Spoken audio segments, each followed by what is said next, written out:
سہاگ رات کا خوفناک راز جب زینب کو جنات نے اٹھا لیا اور سلطان صلاح الدین کو بھی لڑنا پڑا۔ رات کا پہر گہرا ہو چکا تھا، ہوا میں ایک عجیب سا سناٹا چھایا ہوا تھا۔ اچانک محل کے دروازے پر ایک لڑکی نمودار ہوئی۔ زینب پھٹے ہوئے لباس میں، خون اور مٹی سے آلود، آنکھوں میں ایسی وحشت کہ کسی بھی دلیر سپاہی کے دل میں خوف کی آگ لگا دے۔ اس کی ایک لرزتی ہوئی آواز نے دربار کو ہلا کر رکھ دیا۔ سلطان، مجھے جنات نے اٹھا لیا، میری عزت لوٹی اور میں واپس آئی تو سب کچھ ختم ہو چکا تھا۔ یہ وہ لمحہ تھا جب سلطان صلاح الدین ایوبی نے پہلی بار ایک ایسی خوفناک حقیقت سنی جو انسان کی عقل سے باہر تھی۔ کہرا کے آسمان پر اس رات ایک عجیب سا بوجھ لٹک رہا تھا، جیسے ہوا خود کسی آنے والی آفت کا نوحہ پڑھ رہی ہو۔ شہر کی گلیاں خالی تھیں، مگر محل کے دروازے کے آگے مشعلیں جل رہی تھیں جو بار بار کسی نامعلوم طاقت سے لرزتی ہوئی محسوس ہو رہی تھی۔ محافظ حیران تھے کہ ہلکی ہوا کے باوجود شعلے یوں ڈول کیوں رہے ہیں۔ اسی وقت محل کے بڑے دروازے پر ایک لڑکی نمودار ہوئی، پھٹے ہوئے سرخ دلہن کے لباس میں، پاؤں زخمی، بال بکھرے ہوئے اور چہرہ اس طرح خوف سے سفید جیسے روح بدن چھوڑ چکی ہو۔ وہ لڑکھڑاتی ہوئی آگے بڑھی، دونوں ہاتھوں سے دروازے کو تھام کر، جیسے آخری سانسوں میں ہو۔ محافظ قریب آئے ہی تھے کہ وہ اچانک زمین پر گر گئی۔ سلطان! اس کی لرزتی آواز محض ایک ہوا کی سرگوشی لگ رہی تھی، مگر اتنی کانٹے دار کہ ہر سپاہی کی پشت میں سرد لہر دوڑ گئی۔ مجھے سلطان سے انصاف چاہیے۔ اسی لمحے خبر اندر پہنچی اور دربار میں بیٹھے سلطان صلاح الدین ایوبی نے فوراً اس لڑکی کو اندر بلانے کا حکم دیا۔ جب زینب کو دربار میں لایا گیا تو اس کے وجود سے خوف جیسے دھواں بن کر اٹھ رہا تھا۔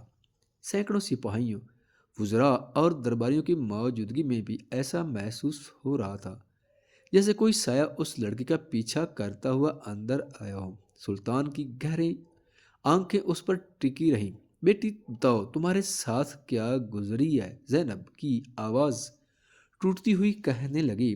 میری شادی 3 دن پہلے ہوئی تھی۔ سہاگ رات کو میں کمرے میں اکیلی تھی، باہر جشن کی آوازیں تھیں۔ اچانک ہوا رک گئی، مشعل بجھ گئی اور پھر کمرے میں 2 سائے نمودار ہوئے۔ میں نے سوچا کوئی چور ہوگا، مگر جیسے ہی وہ قریب آئے میں نے محسوس کیا وہ انسان نہیں تھے۔ وہ روتے ہوئے ہچکیوں میں ڈوب گئی۔ وہ جن تھے، جن زادے۔ انہوں نے مجھے اٹھایا، میرا جسم بے اختیار ہو گیا۔ وہ مجھے شہر سے باہر جنگل میں لے گئے۔ میں چیخ نہیں سکتی تھی، میری آواز میرے گلے میں ہی قید ہو گئی تھی۔ انہوں نے مجھے وہاں ظلم کا نشانہ بنایا، پھر میں بے ہوش ہو گئی۔ جب گھر پہنچی تو میرے شوہر نے مجھے دیکھتے ہی طلاق دے دی۔ اس نے کہا میں جنات کے ہاتھ لگ چکی ہوں، میں ناپاک ہوں، میں لعنت ہوں۔ پورے دربار میں سناٹا چھا گیا۔ سلطان نے گہری سانس لی، ایسی جو انہوں نے میدان جنگ میں بھی نہ لی ہوگی۔ انہوں نے فیصلہ کیا کہ وہ اس لڑکی کو بے یار و مددگار نہیں چھوڑیں گے۔ عدت گزرنے کے بعد سلطان نے زینب کی شادی اپنے وزیر کے بیٹے عمران سے کر دی، ایک بہادر نوجوان جو جنات کی کہانیوں کو کمزور ذہنوں کی خرافات سمجھتا تھا۔ مگر زینب کی آنکھوں میں جو دائمی خوف تھا وہ عمران کو پہلی رات ہی بے چین کر گیا۔ جب دونوں اپنے کمرے میں داخل ہوئے، کمرہ معطر تھا، چراغ جل رہے تھے۔ عمران نے زینب کا ہاتھ پکڑا تو اس کا ہاتھ برف کی طرح سرد تھا۔ اگر وہ پھر آئے تو؟ اس کی آواز لرز رہی تھی۔ عمران نے ہنس کر کہا میرے ہوتے ہوئے کوئی سایہ بھی تمہیں چھو نہیں سکتا۔ لیکن جیسے ہی اس نے یہ جملہ کہا مشعل کی لو لرز کر بجھ گئی۔ دروازہ خود بخود دھماکے سے بند ہوا، کمرے میں برف کی لہر پھیل گئی، دیواروں سے گمبھیر سرگوشیاں گونجنے لگیں جیسے 100 آدمی ایک ساتھ زیر لب کچھ پڑھ رہے ہوں۔ عمران نے باہر نکلنے کی کوشش کی مگر دروازہ نہ کھلا۔ پھر اچانک کمرے کے مرکز میں سیاہ دھوئیں کا گولا ابھرا اور اس دھوئیں سے 2 قد آور جن زادے نمودار ہوئے۔ ان کی آنکھیں دیکھتے انگاروں جیسے تھیں، ان کے جسم سے بدبو آ رہی تھی جیسے صدیوں سے قبر میں پڑے ہوں۔ عمران نے تلوار اٹھائی مگر ایک جن نے محض ایک نظر ڈالی اور عمران کا پورا جسم اکڑ کر ایک جگہ جم گیا۔ آنکھیں کھلی مگر حرکت ناممکن۔ پھر وہ دونوں جن زینب کی طرف لپکے اور کمرہ ایک بار پھر چیخوں سے گونج اٹھا۔ اگلی صبح عمران ہانپتا ہوا محل پہنچا۔ اس کا رنگ زرد تھا، ہاتھ کانپ رہے تھے۔ سلطان، یہ لڑکی عام انسان نہیں، اس پر جنات کا ایسا سایہ ہے جو موت کو بھی شرما دے۔ یہ جن انتہائی طاقتور ہیں۔ سلطان کو اندازہ ہو گیا کہ یہ مسئلہ انسانی دائرے میں نہیں۔ انہوں نے فوراً اپنے زمانے کے سب سے بڑے روحانی عالم اور عامل شیخ ابو الحارث کو بلایا، ایک ایسا شخص جس کے بارے میں مشہور تھا کہ اس نے جنات کے قبیلوں کے بادشاہوں سے مارکے کیے ہیں۔ شیخ نے زینب کو دیکھا، پھر اس کے ارد گرد چکر لگایا۔ اس کی سانس رکنے لگی، آنکھوں میں خوف کا سایہ گہرا ہونے لگا۔ شیخ نے کہا، یہ جس کے قبضے میں ہے وہ عام جن نہیں، یہ ربات اللیس کے جن ہیں۔ وہ جن جو عورت کے خون، خوف اور بے بسی کے نشان پر بندھ جاتے ہیں۔ جب وہ کسی عورت پر اپنا مہر لگا دیں تو وہ اسے اپنی ملکیت سمجھتے ہیں۔ درباری کانپ گئے۔ سلطان نے پوچھا، کیا اس کا علاج ممکن ہے؟ شیخ نے کہا، ہاں، مگر شرط یہ ہے کہ زینب کو اس رات اسی جگہ جانا ہوگا جہاں اسے پہلی بار لے جایا گیا تھا۔ وہاں جن بادشاہ کا دروازہ کھلتا ہے جو انسانوں کی دنیا میں مداخلت کا منبع ہے۔ زینب خوف سے کپ کپائی، میں وہاں نہیں جاؤں گی، وہ مجھے مار ڈالیں گے۔ سلطان نے کہا، بیٹی، اگر آج نہ روکا تو وہ ساری عمر تمہیں گھسیٹتے رہیں گے۔ ہم سب تمہارے ساتھ ہوں گے، میں بھی، میرے سپاہی بھی، اور شیخ ابو الحارث بھی۔ رات طے ہوئی۔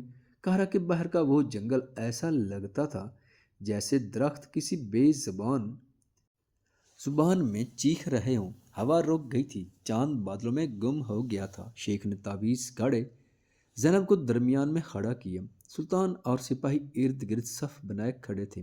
پھر اچانک زمین ہلی، درخت کانپ گئے، ایک سیاہ دھوئیں کا طوفان اٹھا۔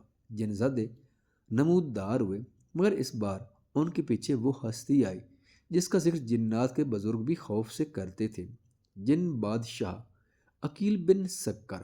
اس کا قد اتنا لمبا، اتنا بلند تھا کہ درخت بونے لگتے، آنکھیں دو آگ کے گولوں کی طرح، آواز زمین کو چیرنے والا، یہ لڑکی ہماری ہے، اس کی روح ہماری غلام ہے، تم انسان ہم سے لڑنے کی جرت کیسے کر سکتے ہو؟ زینب بے بس ہو گئی۔ شیخ نے آیتیں پڑھی تو نور کی دیوار جن بادشاہ کے سامنے نمودار ہوئی۔ جن آگ بگولا ہو گیا۔ اس نے آگ کا گولا پھینکا مگر نورانی دیوار نے اسے روک لیا۔ پھر جن بادشاہ نے دھڑ کر کہا، انسانوں کے سلطان، میں نے نسلوں سے تمہاری رگوں میں خوف دوڑایا ہے، تم سمجھتی ہو میں ایک لڑکی کے لیے تمہیں چھوڑ دوں گا؟ وہ آگے بڑھا ہی تھا کہ شیخ ابو الحارث نے آخری ایت مکمل کی۔ زمین میں سے زلزلہ اٹھا، ایک روشنی کا بھبکا اٹھا، جن بادشاہ چیخا، اس کے دونوں جن زادے چیخے اور وہ تینوں سیاہ دھوئیں میں تبدیل ہو کر آسمان کی طرف کھینچے گئے۔ پھر ایسی خاموشی چھا گئی جیسے جنگل سانس لینا بھول گیا ہو۔ زینب بے ہوش ہو گئی۔ سلطان نے اسے اٹھایا اور قافلہ فوراً شہر کی طرف روانہ ہوگا۔ صبح ہوئی تو شیخ نے اعلان کیا، جن بادشاہ کا دروازہ بند ہو چکا ہے، زینب اب آزاد ہے، اب کوئی سایہ، کوئی جن، کوئی قوت اس کے قریب بھی نہیں جا سکتی۔ سلطان نے زینب کی نئی زندگی کا بندوبست کیا، ایک محفوظ گھر دیا، عزت دی اور اس پر سایہ بن کر کھڑے ہو گئے۔ مگر کہرا کے لوگوں میں آج تک سرگوشی سنائی دیتی ہے۔ اس رات انسانوں کے سلطان نے جنوں کے بادشاہ کو شکست دی تھی، اور وہ جنگ آج بھی جنات کی دنیا میں سنائی جاتی ہے۔ اگر آپ سوچتے ہیں کہ زینب کی کہانی یہاں ختم ہو گئی ہے تو آپ سخت غلط ہیں۔ وہ جنات، وہ سائے اور ربات اللیس کے منحوس اثرات آج بھی کہیں نہ کہیں زندہ ہیں۔ شیخ ابو الحرث نے جن بادشاہ کو روکا، مگر وہ دنیا کی تاریکی میں کہیں چھپے ہیں، انتظار میں، اور ایک حقیقت سب جانتے ہیں، جس نے بھی زینب کے ساتھ ان راتوں کے راز کو چھوا وہ ہمیشہ کے لیے بدل گیا۔